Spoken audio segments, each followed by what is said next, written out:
Good day, Canada. Good evening, Asia. It's Thursday, 12 p.m. in Toronto. Means it's time for a regular webinar on immigration and visas to Canada. My name is Alex Davidson, and today we'll talk about financial aspect of applying for a Canadian temporary resident visa.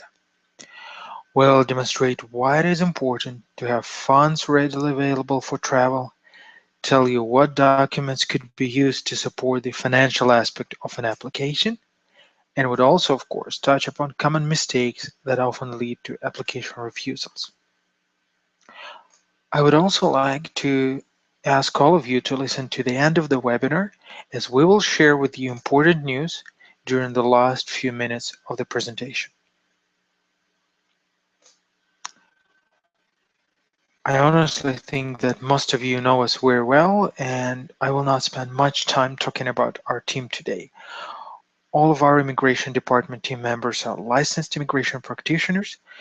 We honestly work with visas and immigration for pretty much many years and have a truly unique and truly serious experience with immigration cases. So let's get straight to the topic now. As we have mentioned in the two previous webinars, there are three key factors considered by immigration officers when processing TRV applications. First, the reason for a visit. Every applicant must clearly demonstrate why he or she is applying for a temporary visa to Canada. Second, the financial aspect. Our today's topic. No application will be approved if an applicant fails to prove that he or she has sufficient funds to cover all expenses incurred with the trip, including flights to and from Canada. Third, the most important and tricky one is the motivation to return. Since the very purpose of a TRV is to allow a person to visit Canada temporarily, it implies that an applicant must leave Canada soon after the arrival. The third, the most crucial one, has been covered in the previous webinar, so today we'll talk about the funds. Now, what is expected from an applicant when he or she submits a TRV application in terms of allocated funds? In brief, here are the points to keep in mind about financial aspect of TRV application if you're looking towards approval, not rejection, of course. The funds must be sufficient for the proposed travel. By saying sufficient for the proposed travel means that there is no unique formula which would say that for one day you would need $1,000 and say for 1 month 10 or for 1 year $10,000. No, it should be reasonable provided that you know the expenses of the city you're traveling to, and of course those money are not the last ones. The funds, of course, must be supported by documents included with the application. It must be clear who owns the funds. It should not be a relative, a nephew, a niece, a friend, a close relative. It should be absolutely yours. It must be clear, of course, where the funds are, and the funds must not be very last stash, saved for the rainy day. Means if you're traveling for a couple days to Canada, and for example, you got $2,000 in your account, and that's the only savings which you have, most likely you could be rejected. Your visa application could be rejected based on the fact that you do not have sufficient funds. So here's our first question. How much money I must have in order for my TRV application to be approved? And this particular question is asked hundreds of times, being on the top of our frequently asked questions rating, I believe. The answer is simple. As I said before, funds must be sufficient. What does it mean exactly?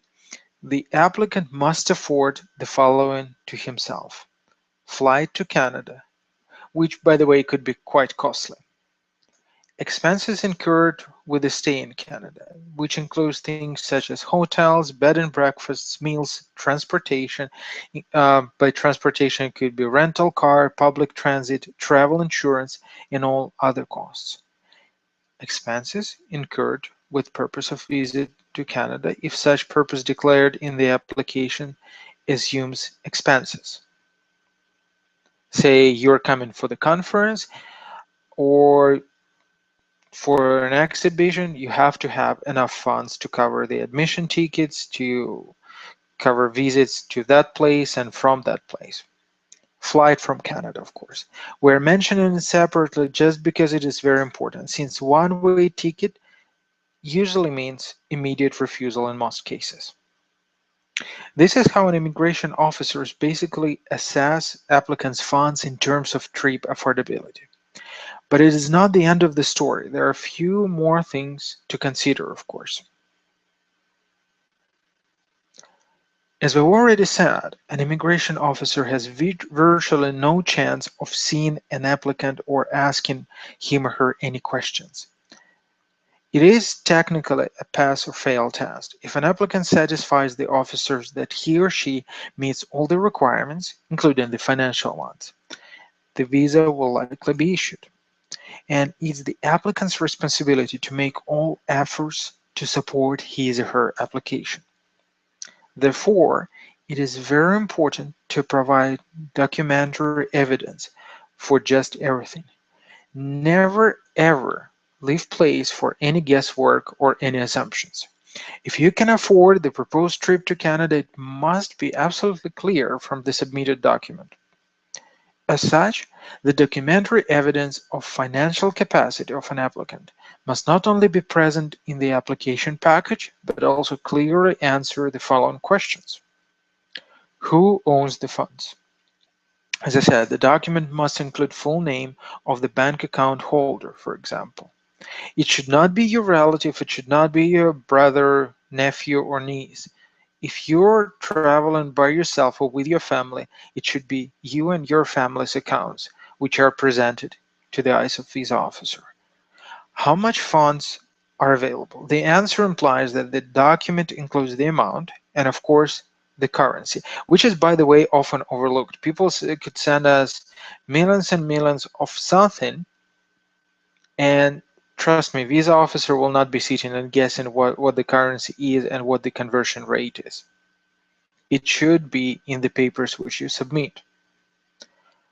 When the account snapshot was made, make sure that the account statement or whatever document you provide includes recent date. Usually, financial documents are accepted if they are not more than 3 months old on the date of submission. The earlier, the better, right? Don't just put it on chance, or don't play on probabilities submitting documents with the bank statement which is half a year old. No one would be looking at that. The document, of course, must be official. For example, printed on the letterhead of financial institution showing the name of the institution, for example, the bank, and contacts, of course. Last but not least, which is also often overlooked, is the certified translation must accompany the document if it's not issued in English or in French. It is mandatory. Now let's proceed to the next slide for some clarification about the fund's ownership. There is technically no such thing as no one's money. Naturally, when an applicant says that the funds are available for travel, another question must be answered in full. Whom do the money belong to? Everything is plain and simple if the bank account, deposit, or investment is in the applicant's name. Nothing to explain, no additional documents to enclose. However, well, it's not always the case. For example, when parents or relatives are sponsoring a kid's trip to Canada, and we are talking about the kid, not a 30-year-old baby, or for example, when an employer pays for an employee business trip, or sometimes when a Canadian invites his or her relative and agrees to pay all expenses from his or her own pocket, the situation is different. It may be required to enclose one more document clarifying how and why holder of funds is going to cover someone else's expenses. Even if an applicant demonstrates funds deposited in the name of his or her wife, an explanation and/or letter from wife may be required, since being married does not always mean that you're sharing family funds and each other's income. Just simply remember, if trip expenses will be paid not by an applicant, but by a third party, be it a spouse, a relative, or any other person or organization, this requires clarification and submission of additional documents. Now, also, funds must be coming from a legal source. It may be applicant's or spouse's salary, it might be your long-term savings, it could be investment interest, it could be inheritance or whatever you could imagine, but it should be 100% legal in any case. It's very advisable to include explanation about provenance of funds if the source is not so obvious or if such explanation is required for any other reason. A good example, a real one. A high school graduate is applying for a study permit in Canada, which is also, by the way, a form of temporary resident visa. He or she, of course, should include in his or her application who will be paying the costs: parents, grandparents, other relative, employer, and so on. Given that a recent graduate usually have no own source of income high enough to afford travel to Canada. From time to time, by the way, we see examples of people coming to us with a visa rejection when such an applicant, a recent school graduate, had, for example, 50,000 Canadian dollars in his or her account and decided that it's not necessary to explain where the money are coming from. Well, let's put it simple. It's not very common for a graduate from any country, including Canada, to have such funds in the account readily, right? If they were presented by parents, if they were given by parents, usually an explanation is required. The last but not least factor to be considered when gathering proof of funds documents is the simple consideration that an applicant is supposed to afford the trip, which means that all incurred expenses are to be paid without extreme straining of all financial resources available. The logic behind this is very, very simple. If an applicant is prepared to deplete all or almost all of his or her savings, it most likely means that this investment is worth it. In other words, in the eyes of an officer, such an applicant is going to remain in Canada for good, almost 100% sure. Only in this case, an individual can be so desperate to put everything at risk by investing everything on hand, simply because he or she sees future opportunity to be repaid in Canada someday. Therefore, the documents must clearly demonstrate that the funds available for the trip are not the very last financial resource at hand. And as I promised, now let me provide a few examples of typical mistakes applicants made in their applications that often result in refusals. First, not all financial documents are accompanied by proper translations. We've touched the base with this one, of course. Even if some text in the document is not in English or French, it is absolutely imperative that such a document is translated. Everything that is not translated is considered void and is not taken into account, even if an officer speaks the language. That's just the law. Incomplete documents often do not include some essential information such as currency, name of financial institution, or date. That's probably 80% of documents which we see. Bank statements without the name of a bank, or bank statements without the name of a currency, or without the date, or without the proper address of financial institution. Another one is the recent bulk deposit. So if A bank account statement shows lump sum uh, deposits. That is also not good, of course. To an officer, it usually means that an applicant could have borrowed the funds trying to comply with the requirements. You show the most recent bank history, for example, for 1 month, and it clearly demonstrates that out of the, say, for example, $15,000 which you have in your account, $14,000 were deposited yesterday. Well, it's definitely not a good sign, right? Round figures in bank accounts. Well, the same story as with the point above. Round figures in bank accounts also raise immediate suspicion of an officer, since in real life, most transactions, and especially account balances, are with decimals, right? In real life, no one spends exactly $100, $1,000, $10,000, and so on and so on. You can hardly find an active account with perfectly round balance. So for example, having a balance of exactly $50,000 most often means that some cash has been borrowed and recently deposited for the sole purpose of applying for a temporary visa to Canada. Now, if you're looking for professional assistance in immigration and visa application, the most obvious choice would be entrusting your case to a legal and licensed immigration practitioner, of course. My personal recommendation is to always double check if your representative is licensed in Canada to provide immigration and visa services way before signing a contract and making any payments. Licensed immigration representatives use a dedicated immigration portal for lodging applications, and generally processing times are faster there.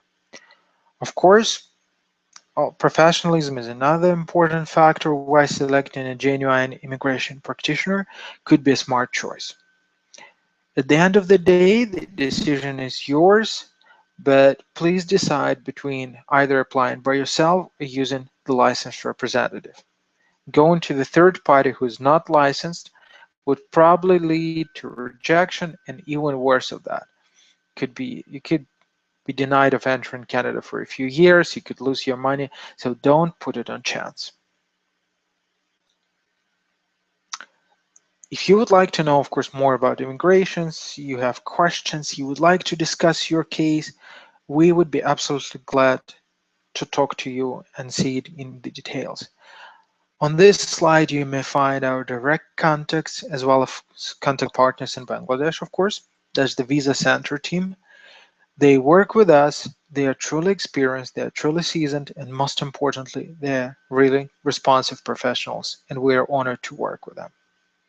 I would strongly recommend subscribing and viewing regular our YouTube channel. You can find the link below the table on the slide.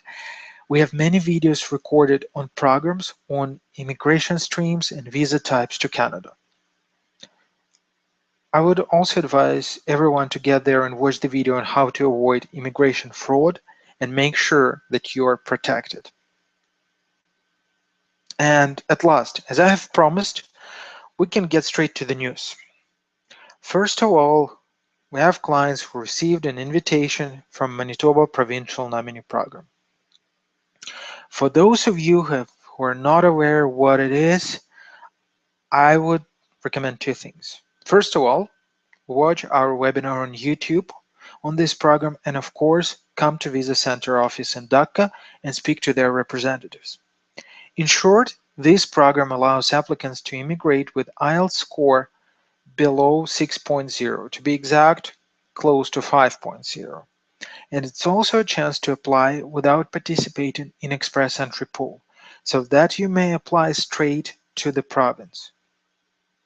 It's exciting, and we sincerely congratulate our applicants, and of course, you all too, as it's a great achievement for the Bangladesh community, I believe. That was the first out of the news. Next, and the most important for today, a few months ago, we have talked about the rejection management. We spoke about the steps to find out what happened with your visa application and how to appeal the decision of visa officers if your application has been denied. If you haven't watched the webinar, please go to YouTube again and do it. Everyone, I believe, has to know options of visa, of what to do if your visa application is denied. Now, how would you feel if your visa was approved and then a few days after taken away by CAC and entirely cancelled? Moreover, how would you feel if you were accused of fraud and misrepresentation and was banned from entering Canada for years? You don't even have to answer, just feel it. This is exactly what happened with one of immigration applicants from Bangladesh. Their family visas were cancelled by CIC, Citizenship and Immigration Canada, and their dreams of coming here were absolutely shattered. Luckily enough, they came to us and to Visa Center fast and asked for the support. After the careful investigation, we have found out that the rejection was not just, and we could actually legally challenge it. And it's not really a standard challenge. For a country such as Bangladesh, where many and many applicants are trying to get to Canada, and to be honest, even more are rejected, seeking for justice is unbelievably challenging. But we did it. After months of fighting, case discussion, and facts consideration, we managed to get a statement offer from CIC. This is a settlement offer from CIC. It simply means that they want to settle the visa case. They want to work on it and make sure justice for an applicant from Bangladesh is finally here. On this screenshot, you may see the paper from the court. Of course, we have blackened names and sensitive information here, but that's pretty much the real and actual paper received from CIC. When we spoke on I believe one of our first webinars about changing immigration landscape in Bangladesh and helping people there, we meant exactly that, helping you to get access to unbiased, fair processing. And we spoke about how to avoid fraud. Of course, this win would not be complete without our friends and partners from Visa Center, who honestly assisted us during every step of this complicated and truly difficult process. Give yourself a round of applause for this achievement. This is the first but certainly not the last example how legal team with the right and experienced partners could bring light and could protect you. Protect you even from visa rejections. If your visa has been rejected, denied, and you want to see how we could help, please come in. Please contact us, contact Visa Center, because we work every day to change life for the best. Please give us your like, please give us the +1 on Google+, and share the presentation which we create. Subscribe, follow us on YouTube. The more people would know about legal immigration ways, the lesser the chance that there would be fraud, there would be cheating. In fact, it's our job as a community to provide free and unbiased information on immigration and visas to people in Asia. From the bottom of my heart, thank you all for coming and listening today. Next time, we'll speak about an interesting matters of crossing the border. Since more and more applicants are receiving visas and invitations, I will believe it will be important for all of you to know what to expect when you land in Canada and when you meet visa officers at an airport. This is all for today. Stay tuned. Thank you all for listening, and goodbye.